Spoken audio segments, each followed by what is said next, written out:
चोलंद गांव के निवासियों ने आरोप लगाया है कि जल शक्ति विभाग के लंबे दावे यहां पंचर हो रहे हैं, क्योंकि अधिकारी क्षेत्र में पीने के पानी की सुविधा देने में विफल रहे हैं। निवासियों ने कहा कि गांव पीने के पानी की सुविधा के बिना है, क्योंकि यहां अभी तक कोई पानी की पाइपलाइन नहीं डाली गई है। इस प्रकार पूरी आबादी को असुरक्षित पानी का उपभोग करना पड़ता है।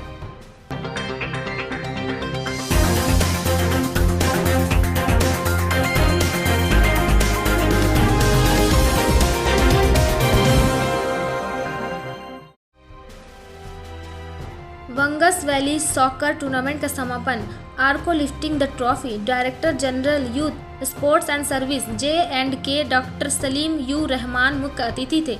इस समारोह में नागरिक प्रशासन और सुरक्षा एजेंसियों के कई शीर्ष अधिकारी, अतिथि राष्ट्रपति, JKFA SHO और SDPO हंदवाड़ा, व्यापार अध्यक्ष हंदवाड़ा और उत्तरी कश्मीर के अन्य वरिष्ठ नागरिकों ने भाग लिया।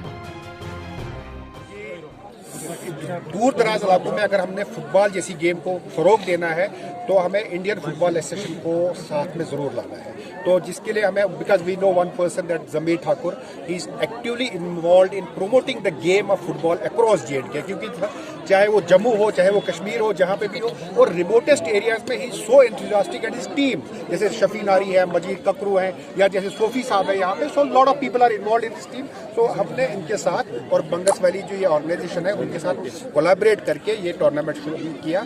और मैं आपको ये भी बता दूं कि बंगस वैली में जो टूर्नामेंट है ये हंदवाड़ा के एक दूर अफ्तादा गांव में है।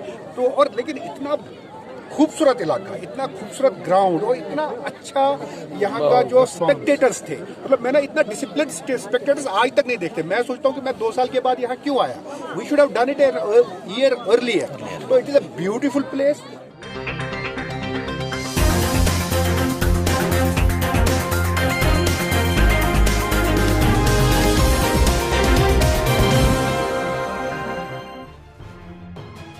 नया बस स्टैंड हंदवाड़ा कचरा स्थल बन गया। यदि उक्त बस स्टैंड में शौचालय है लेकिन उसका उपयोग नहीं किया जाता है, कोई यात्री शेड नहीं है, पानी की आपूर्ति नहीं है, जिसके कारण वाहन चालकों और लोगों को भारी कठिनाइयों का सामना करना पड़ रहा है। इस मामले में हस्तक्षेप के लिए DC कुपवाड़ा और ADC हंदवाड़ा के लिए बस चालक की अपील। 2016 से ये बाथरूम बने हैं यहाँ पे, ये भी चालू नहीं हुई है। यहाँ के लोगों को इतना मुश्किलात होता है बाथरूम निकलना। यहाँ आप देख सकते हैं कितने फूटे हुए बाथरूम है ये। और दूसरा मसला यह सर, आज कोरोना वायरस चल रहा है, कोविड-19, जिसमें पूरा देश इस तरह लड़ रहा है। वो देखिए आप म्यूनसिपल कमेटी वालों ने यहाँ पे कूड़ा डाल दिया, इतनी बदबू आ रही है। अब बच्चे स्कूल भी जाने लगे, यहाँ पे बहुत कुत्ते होते हैं, बच्चे डरते हैं स्कूल जाने में। हम DC साहब से गुजारिश करते हैं कि ये कूड़ा यहाँ से हटना चाहिए आज ही, क्योंकि यहाँ स्कूल खुल गए, बच्चे आते हैं। हम सुबह उधर बैठे थे, यहाँ से बच्चे जा रहे थे, बहुत कुत्ते उनके पीछे आ गए। अगर हमने आते उनको काटते, उनको खाते, क्या फायदा आता था? गवर्नमेंट कोई फायदा आता था? हम म्यूनसिपल कमेटी यहाँ पे कूड़ा मत डाल दीजिए, मेहरबानी करके बाथरूम चालू कीजिए। दूसरा यहाँ पे PH का मसला है, यहाँ पानी भी नहीं है। दिन में अगर कोई मुसाफिर आएगा पानी पिएगा सर, यहाँ है नहीं। आप जरा देख लीजिए यहाँ पे किसी जगह पानी का सिस्टम है या नहीं है। हम गुजारिश करते हैं पानी भी होना चाहिए और ये कूड़ा भी होना चाहिए सर 2016 से यहाँ से ये बाथरूम बने हैं, लेकिन इन पर कोई ध्यान नहीं दिया। ये तो बनाई ही गई, लेकिन इनका जो काम होना, पानी होना चाहिए, इनको अच्छी तरह सामान अंदर होना चाहिए, वो भी नहीं है इनमें लगाया। अभी तक नहीं खोले। हाँ, यहाँ के जो मुसाफिर आते हैं यहाँ उनको बाथरूम होने की ज़रूरत होती है। यहाँ बाथरूम भी नहीं है अच्छी तरह बना, इनमें पानी नहीं है तो वो क्या करेंगे।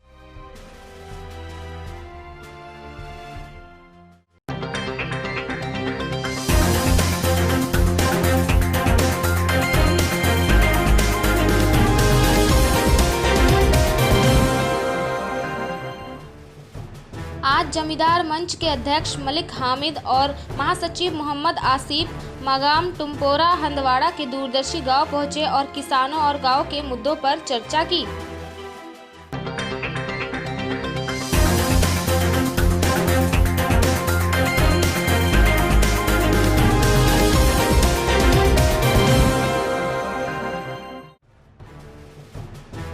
एक अजीबोगरीब कदम में जम्मू कश्मीर सरकार ने स्कूलों में बच्चों को भेजते समय अपने वार्डों की सुरक्षा के लिए माता पिता को जिम्मेदार बताया, जो कक्षा 9 से 12 के लिए सोमवार से फिर से खुलने की संभावना है। एक्चुअली हम बहुत ज़्यादा एक्साइटेड है कि हम स्कूल आ गए 6 महीनों के बाद। उससे पहले तो आर्टिकल का भी किस्सा था जिसकी वजह से हम 1 साल तक पढ़ नहीं पा रहे थे।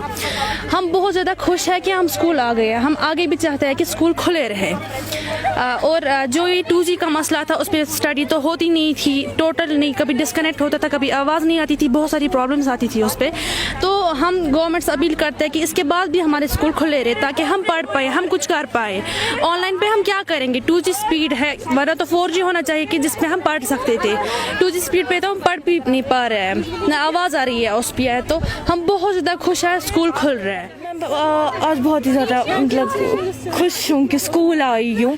आज यहाँ पर अपने फ्रेंड्स को देखकर बहुत टाइम के बाद मैं देख रही हूँ कि सब ठीक है। बहुत ही अच्छा लग रहा है टीचर्स को देख के, मतलब एक वो उम्मीद सी जागे ना, कुछ ठीक हो रहा है अब धीरे धीरे। मगर हमारा अब हमारा भी हक बनता है कि हमें सोशल डिस्टेंसिंग मेंटेन करनी चाहिए। I am working as lecturer in Kothi Bagh. तो आज बच्चों को जो हमें इंस्ट्रक्शंस मिले हैं गवर्नमेंट की तरफ से वो हम फॉलो कर रहे हैं। हमारा सारा स्टाफ लगा है इसमें।